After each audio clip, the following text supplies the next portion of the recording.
एका रात्री एका विचित्र हॉटेलमध्ये पोहोचतो एक खुनी, जिथे ना वेळ असते ना सुटका. जेव्हा त्याची सगळी बडी जिवंत होऊन त्याच्यासमोरच उभे राहतात आणि रिसेप्शनवर फक्त एकच नाव दिसतं, मृत्यू. ही कहाणी आहे आधुनिक बांगला हॉटेलची. एपिसोडची सुरुवात होते एका प्रोफेसरपासून, जे बसमध्ये बसून आपल्या विद्यार्थ्याच्या गावाकडे निघालेले असतात. आपल्याला समजतं की प्रोफेसरना कविता लिहायची फार आवड आहे. प्रोफेसर शेतीच्या मधोमध एका वडाच्या झाडाखाली उतरतात, जिथे त्यांना अचानक एक नाविक भेटतो. तो नाविक त्यांना जवळच्याच गावात सोडून देण्याची तयारी दाखवतो. प्रोफेसर सांगतात की त्यांना बवाली या गावात जायचं आहे, कारण रस्ता लांब आहे. त्यामुळे नाविक आणि प्राध्यापक आपसात बोलायला लागतात. प्राध्यापक सांगतात की ते ढाका विद्यापीठाचे निवृत्त प्रोफेसर आहेत आणि त्यांना एक मुलगी आहे जी परदेशात राहते. 2 वर्षापूर्वी त्यांची पत्नी गेली आहे.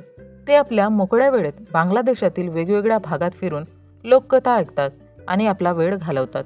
याच कारणामुळे बऱ्याच वर्षांनी ते आपल्या जुन्या विद्यार्थ्याला भेटायला बवालिया गावात आले आहेत. त्याबरोबरच त्यांना आपल्या विद्यार्थ्याच्या आईच्या हातची फिश करीही खायची आहे, जी त्यांना खूप आवडायची.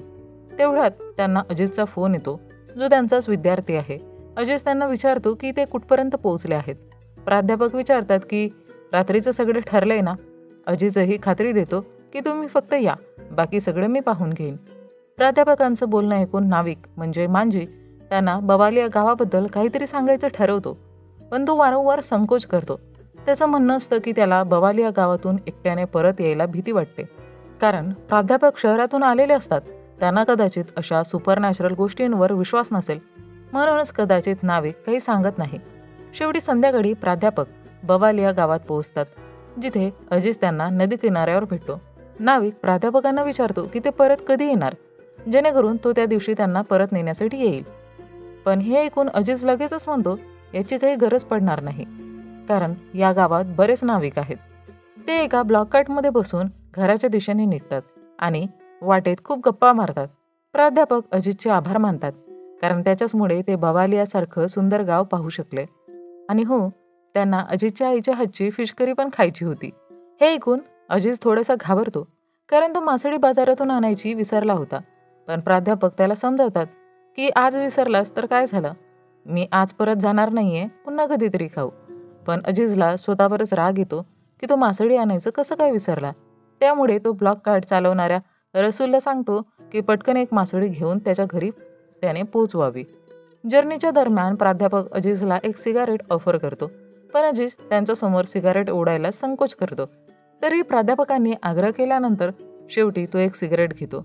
अजिज इतक्या वर्षांनी आपल्या प्राध्यापकांना पुन्हा भेटल्यामुळं खूप खुश होता आणि म्हणतो, यावेळेस मी तुम्हाला परत जाऊ देणार नाही. दोघंही अशाच हलक्या फुलक्या गप्पा मारत घरी पोहोचतात. रात्री डिनरवेळी प्राध्यापक अजितच्या आईच्या हातची फिश करी खातात आणि खूप खुश होतात आणि त्यांचं कौतुकही करतात. पण अजितची आई प्राध्यापकांना पाहूनही त्यांच्याकडे दुर्लक्ष करते. अजितने प्राध्यापकांच्या राहण्याची व्यवस्था जवळच्या डाक बंगल्यामध्ये केली असते. तो बोलतो की तुम्ही रसूलच्या ब्लॉकआउटमध्ये बसून तिथे जा आणि थोडा वेळ आराम करा. मध्यरात्री मी तिथे येईन. इथून आपल्याला समजतं की प्राध्यापक आणि अजितचा एक प्लॅन असतो. ते दोघं जवळच्या एका तलावाजवळ जाऊन मासळी पकडणार असतात. आणि हो, आज पौर्णिमा असल्यामुळं मासळी पकडण्यात खूप मजा येणार असते. त्यामुळेच रसूल मासळीसाठी चारा तयार करू लागतो. पुढचं दृश्य प्रोफेसर आणि अजितचं दाखवतं, जे तलावाच्या काठी बसून मासळी पकडत असतात. प्राध्यापक अजितला सांगतात की तुझ्या आईने कदाचित मला ओळखलेलं नाही, म्हणूनच त्या काही माझ्याशी बोलल्या नाहीत. ऐकून अजित सांगतो की 3 महिन्यापूर्वी माझ्या आईला हार्ट अटॅक आला होता, त्यामुळे ती अशी वागते. तिची मानसिक अवस्था आता नीट नाही. आता अजित प्राध्यापकला आपली एक गोष्ट सांगायला सुरुवात करतो. अजित सांगतो की त्यांच्या घराच्या शेजारी अक्लिमा नावाची एक मुलगी राहत होती, जिला अजित ट्युशन शिकवायचा. एक दिवस तिच्या आईवडिलांनी तिचं लग्न ठरवलं, पण अक्लिमा दुसऱ्या कोणाला तरी प्रेम करत होती. जेव्हा तिचे आईवडील तिच्या लव्ह मॅरेजला तयार झाले नाहीत, तेव्हा अक्लिमाने स्वतःला संपवलं.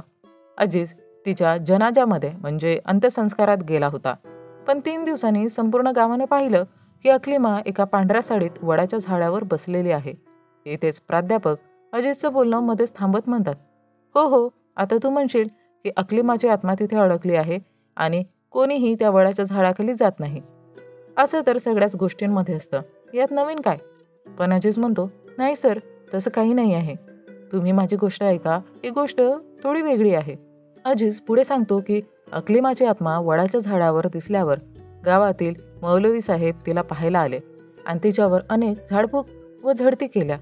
त्यांना वाटत होतं की अकलिमा नाही तर तिच्या रूपात काही आत्मा किंवा जिन्न आहे. पण कोणतीही झाडफूक तिच्यावर परिणाम करत नव्हती. ती अजूनही त्या झाडावरच बसलेली होती.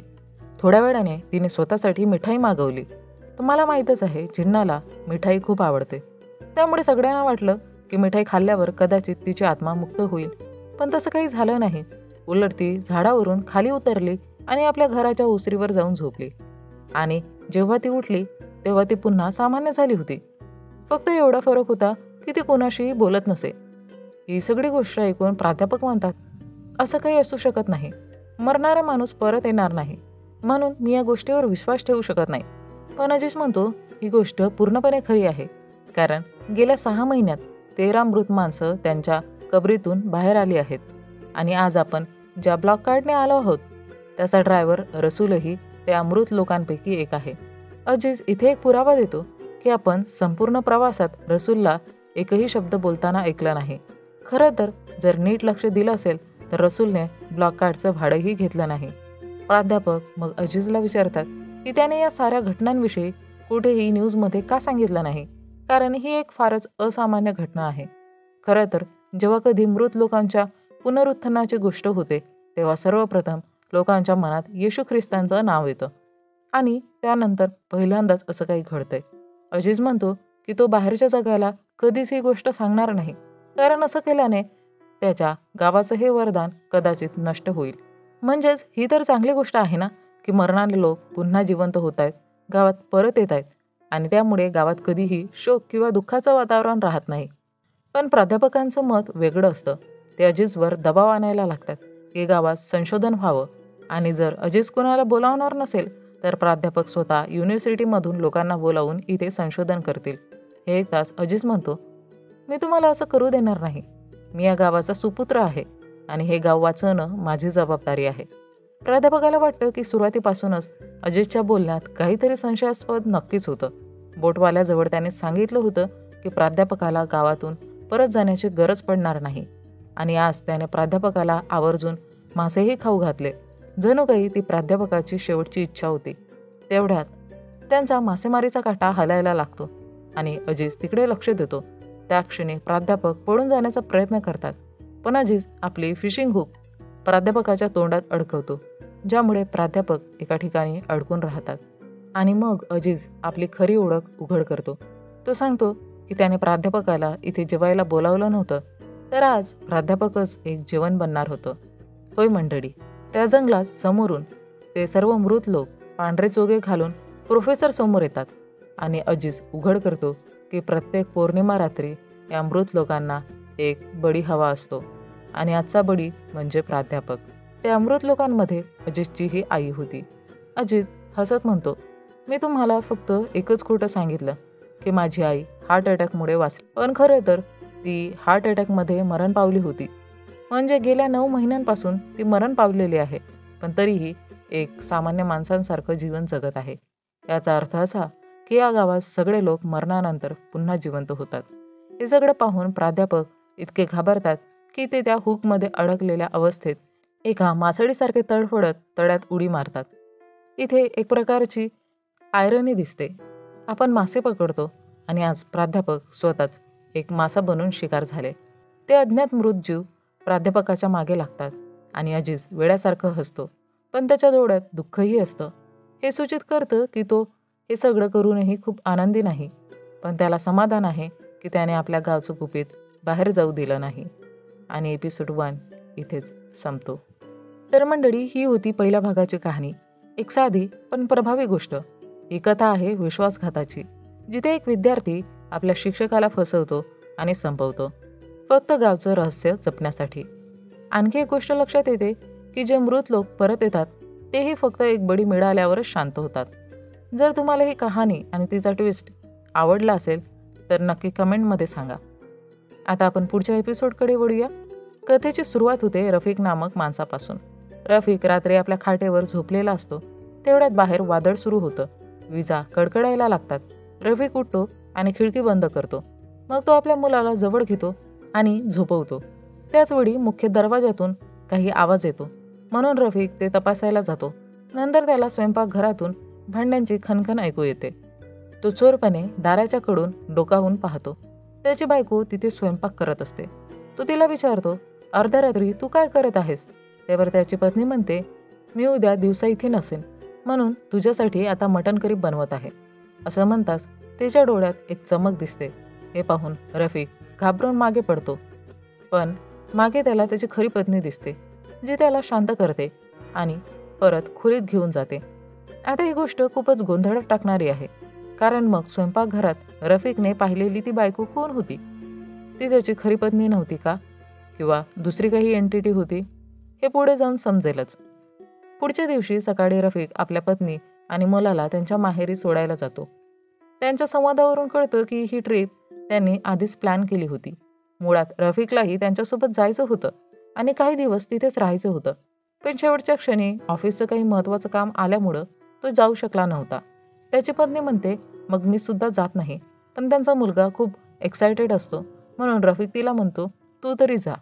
किचनमध्ये रफिकची पत्नी त्याच्यासाठी मटण करी म्हणजे खासीर पाया बनवत असते आणि ती पुन्हा एकदा काल रात्रीसारखंच तीच ओढ बोलते. हे ऐकून रफिक काही क्षण स्तब्ध होतो, पण लगेचच स्वतःला सावरतो. तो आपल्या बायकोला सांगतो की रात्री तो आपल्या मित्र आरिफला घरी बोलवेल, कारण त्याला एकटं घरात राहायला भीती वाटते. आपल्याला हेही कळतं की रफिक एका सरकारी कार्यालयात अकाउंटंट्स डिपार्टमेंटमध्ये काम करत होता. तो आपल्या पत्नी आणि मुलाला ड्रॉप करून ऑफिसला पोहोचतो. ऑफिसमध्ये त्याला जमिनीवर एक वायर पडलेली दिसते आणि तो पिऊन हमजदला बोलवून सांगतो की ती वायर व्यवस्थित लाव. यानंतर रफिक आपल्या बॉसच्या केबिनमध्ये जाऊन त्यांच्याशी बोलायला लागतो. या दोघांनी मिळून अकाउंट्समध्ये काहीतरी गडबड केली होती, ज्यामुळे रफिकची नोकरी धोक्यात आली होती. गडबड दोघांनी केली असली तरी बॉस सगळी जबाबदारी टाळून रफिकवर आरोप टाकत होता. शेवटी रफिकला आपली चूक सुधारण्यासाठी 3 दिवसांची वेळ दिली जाते आणि अर्थातच त्यामुळे रफिक खूप टेन्शनमध्ये येतो. यानंतर रफिक आपल्या मित्र आरिफला कॉल करतो आणि त्याला घरी यायला बोलतो. पण आरिफ त्या दिवशी शहराबाहेर होता, त्यामुळे तो रफिकसोबत राहायला येऊ शकत नव्हता. काही वेळाने ऑफिस सुटतं. ऑफिसचा पिऊन रफिकला सांगतो की त्याला आज लवकर घरी जायचं आहे, कारण त्याच्या मुलीची तब्येत बिघडली आहे आणि त्याला तिला डॉक्टरकडे घेऊन जायचं आहे. रफिकही अर्ध्या तासात आपलं काम उरकून घरी जायला निघतो. आरिफने त्याला सल्ला दिला होता की त्याने घरी चालत जावं, त्यामुळे तो थकून जाईल आणि लगेचच झोपून जाईल. रफिक हा सल्ला पाळतो आणि पार्कमध्ये चालायला लागतो. तेव्हा त्याला एक मुलगा दिसतो, जो वारंवार त्याच्याकडे 100 रुपये मागत असतो. पण रफिक त्याला 1 रुपया पण देत नाही. आणि जेव्हा तो मुलगा त्याच्या मागे येऊन पाहतो, तेव्हा रफिक त्याला एक जोरदार चामट मारतो आणि तिकडून निघून जातो. घरी जाऊन तो आपल्या पत्नीने बनवलेली मटण करी खाण्याच्या तयारीत असतो. पण त्याच वेळीच त्याला गॅसची वास येतो. तो लगेचच स्वयंपाकघरात जाऊन पाहतो, पण तिथे कोणीच नसतं. पण परत येताना त्याला टेबलवर एक काळी मांजर दिसते, जी त्याचं जेवण खात असते. ही काळी मांजर पाहून रफिक खूप घाबरतो. तिथून सीन बदलतो. बाहेर परत वादळ आलेलं असतं. रफिक घराच्या सगळ्या खिडक्यादारं बंद करतो. तेवढ्यात त्याला आपल्या खिडकीबाहेर कोणीतरी उभं असल्याचं दिसतं. तो हळूच जाऊन पडदा बाजूला करतो आणि बघतो की त्याचं शर्ट बाहेर वाळत घातलेलं आहे. तेवढ्यात मागून तीच काळी मांजर त्याच्यावर अचानक झेप घेते आणि लगेच पडून जाते. रफिक मग सोफ्यावर बसून टीव्ही पाहण्याचा प्रयत्न करतो, पण त्याला सोफ्याखाली काही आवाज ऐकू यायला लागतात. तो खाली पाहतो, पण तिथे काहीच नसतं. नंतर जेव्हा रफिक टीव्ही ऑन करतो, तेव्हा त्यावर कार्टून चालू असतं आणि ते पाहता पाहता त्याला झोप यायला लागते. आणि आपण प्रेक्षक म्हणून पाहतो की टीव्हीवर ठेवलेला डिअरचा कवटीचा शोभेचा तुकडा होता. त्याच्या शिंगामध्ये अचानक लाल दिवे चमकू लागतात. खरं तर पुढच्या सीनमध्ये रफिक परत ऑफिसमध्ये दिसतो. तिथं त्याचा बॉस त्याला पुन्हा कामाबद्दल विचारतो आणि यावेळी त्याच्यावर अधिकच प्रेशर टाकतो, जेणेकरून त्याने केलेली अफरातफर उघड होणार नाही. म्हणजेच हेड ऑफिसमधून एक कमिटी तयार होऊ लागलेली असते, जी या बनावटगिरीची चौकशी करणार होती. त्यामुळे रफिक पुन्हा कामाला लागतो, पण त्याची तब्येतही बिघडायला लागते. ऑफिस संपल्यानंतर रफिक पायदळच घरी जायचा निर्णय घेतो, कारण तो रात्रभर थकून झोपी जाईल. यावेळी तो एका हॉटेलमध्ये जेवणासाठी जातो आणि साधं डाळ भात सब्जी ऑर्डर करतो. पण वेटर चुकून त्याच्या टेबलावर खाचीर पाया किंवा मटण करी घेऊन येतो. तेवढ्यातच हॉटेलच्या एंट्रन्सवर रफिकला क्षणभरात तोच मुलगा दिसतो, जो पार्कमध्ये त्याच्याकडून पैसे मागत होता. तो मुलगा पाहून रफिकची अवस्था अजूनच खराब होते. असो, आता रात्रीचे 3 वाजलेले असतात आणि रफिक घामाने न्हाहलेला असतो. त्याला दिसतं की त्याच्याच बेडवर तो लहान मुलगा त्याचा पाय चावतो आहे. तो मुलगा म्हणतो आहे, "मी तुझ्याकडून 200 रुपये मागितले होते." आणि अचानक रफिक बघतो की त्याचा पाय तर अगदी ठीक आहे. म्हणजे तो आतापर्यंत एक भयानक स्वप्न बघत होता. रात्रीचे 3 वाजलेले असतात आणि रफिक पुन्हा टीव्ही बघायला लागतो आणि टीव्हीवर मागच्या एपिसोडचा एक सीन चालू असतो. पण हा एक छोटासा संदर्भ आहे याच कथेच्या मागील भागाचा. अजून तरी या दोन्ही कथेचा एकमेकांशी थेट संबंध नाही. एवढ्यात रफिक पाहतो की सोफ्याखाली तोच मुलगा झोपलेला आहे. त्याने रफिकचे पाय पकडले आहे. तो पुन्हा तेच बोलतो, "तू मला 200 रुपये दिले नाही म्हणून मी तुझा पायच खाईन." या सगळ्यामुळे रफिक एवढा घाबरतो की तो जमिनीवरच बेशुद्ध होतो. पुढील सकाळी रफिकला शुद्ध येते आणि तो लगेचच तयार होऊन ऑफिसला जातो आणि खूप वेळ काम करत राहतो. रफिक ठरवतो की तो आता ऑफिसमध्ये उशिरापर्यंत काम करेल आणि रफिक आपल्यासोबत पिऊन हमजदलाही ऑफिसमध्ये ठेवतो, जेणेकरून त्याला भीती वाटणार नाही. तो हमजदला सांगतो, "तू पण माझ्यासोबत थांब, मला डिनर वगैरे लागेल." हे ऐकून हमजद विनंती करतो की त्याला लवकर घरी जायचं आहे, कारण त्याच्या मुलीची तब्येत बरी नाही. यावर रफिक म्हणतो, "किमान रात्री 10 वाजेपर्यंत तरी थांब. तोपर्यंत माझं काम झालं नसेल तर मग तू निघून जा." मनाविरुद्ध का होईना, पण हमजदलाही ऑफिसमध्ये थांबावं लागतं. तो बाहेर चहा पित असतो आणि त्याचवेळी ऑफिसच्या आत लाईट जातात. बाहेरही जोरदार पाऊस सुरू होतो. रफिकला अंधाराची खूप भीती वाटत असते, त्यामुळे तो घाबरू लागतो आणि जेव्हा तो ऑफिसमध्ये इकडे तिकडे फिरत असतो तेव्हा त्याला अचानक मागे तोच मुलगा दिसतो, हातात बुचर्स नाईफ घेऊन. तो मुलगा पुन्हा 200 रुपयाच्या गोष्टी सांगून रफिकला घाबरवत असतो. रफिक इतका घाबरतो की तो पडायला लागतो आणि तुम्हाला आठवत असेल तर ऑफिसमध्ये एक वायर पडलेली होती. हो, त्या वायरमध्येच अडकून रफिक टेबलवर पडतो. त्याचं डोकं जोरदार टेबलवर आपटतं आणि ही इजा एवढी गंभीर असते की हळूहळू रफिकचा श्वासच थांबतो. या एपिसोडच्या शेवटी आपण पुन्हा त्या मुलाला पार्कमध्ये पाहतो, जो यावेळी दुसऱ्या माणसाकडून 200 रुपये मागत असतो आणि एपिसोड 2 इथेच संपतो. तर मंडळी, ही होती एपिसोड 2ची गोष्ट. पूर्णपणे यावर आधारित होती की 3 रात्री रफिक रात्री घरी एकटाच होता आणि त्या भीतीच्या आघाताने शेवटी तो संपलाच. या कथेला 2 पैलू असू शकतात. पहिला म्हणजे कदाचित रफिकच्या मागे खरोखरच एखादा सैतान लागलेला होता, जो त्याला घाबरवत होता आणि तो मुलगाही त्याचाच एक भाग होता. शक्यता आहे की तो मुलगा शैतानाचं रूप असेल, जो लोकांकडून पैसा मागतो आणि पैसे मिळाले तर तो त्यांना जिवंत सोडतो, पण न मिळाले तर त्याचा खरं रूप दाखवतो आणि त्या व्यक्तीला संपवतो. तो इतक्या भयानक प्रसंगाची रचना करतो की माणूस स्वतःच आपल्या शेवटी पोहोचतो. पण दुसरा पैलू असा असू शकतो, हे सगळं रफिकच्या मनाच्या कमजोरीमुळे घडलं असू शकतं. त्याला आधीपासूनच अंधाराची आणि एकटेपणाची भीती होती. खरं तर रफिकवर कामाचंही खूप प्रेशर होतं. त्यातूनच त्याने रागाच्या भरात त्या मुलाला एक थोबाडीतही मारली होती. त्यामुळे सगळ्या समस्या एकत्र आल्या आणि त्याला एन्झायटी अटॅक आला. अखेरीस टेबलवर आदळून त्याचा अंत झाला. आता मी हे तुमच्यावर सोडते की यामधून तुम्हाला कोणता दृष्टिकोन योग्य वाटतो आणि जर या संदर्भात तुमची काही स्वतःची थिअरी असेल तर नक्की कमेंटमध्ये सांगा. तोपर्यंत आपण तिसऱ्या एपिसोडकडे वळूया. तिसऱ्या एपिसोडच्या सुरुवातीला आपण मुक्ता नावाच्या एक बोटमॅनला पाहतो, जो मासे पकडून आपल्या गावाकडे परत येत असतो. तो आपली बोट नदीकिनारी लावतो आणि तेव्हाच कुणीतरी त्याला हाक मारतं. मुक्ता थोडासा घाबरतो, पण समोर एक माणूस उभा असलेला दिसतो, जो काहीतरी विचारण्याचा बहाणा करतो आणि जसं तो माणूस मुक्ताजवळ येतो तसंच अचानक त्याच्या गळ्यात दोरीचा फास घालतो आणि त्याला झाडाला लटकावतो. त्यामुळे मुक्ताचं तिथं निधन होतं. लवकरच आपल्याला कळतं की त्या माणसाचं नाव मुज्जू आहे आणि तो एक कॉन्ट्रॅक्ट किलर आहे. तो आपल्या क्लायंटकडून पैसे घेऊन लोकांची हत्या करतो. काम संपल्यावर तो हासर सलूनमध्ये डककरी खातो आणि अजून एक काम करतो, जे तो सध्या उघड करत नाही. इतक्यात त्याला त्याच्या क्लायंटचा कॉल येतो. तो एक राजकीय पक्षाचा नेता असतो. मुज्जू त्याच्याकडून उरलेले पैसे मागतो. त्यांच्या बोलण्यावरून आपल्याला समजतं की आजपर्यंत मुज्जूने एकूण 44 लोकांचा खात्मा केला आहे आणि त्याला त्याचा खूप अभिमान आहे.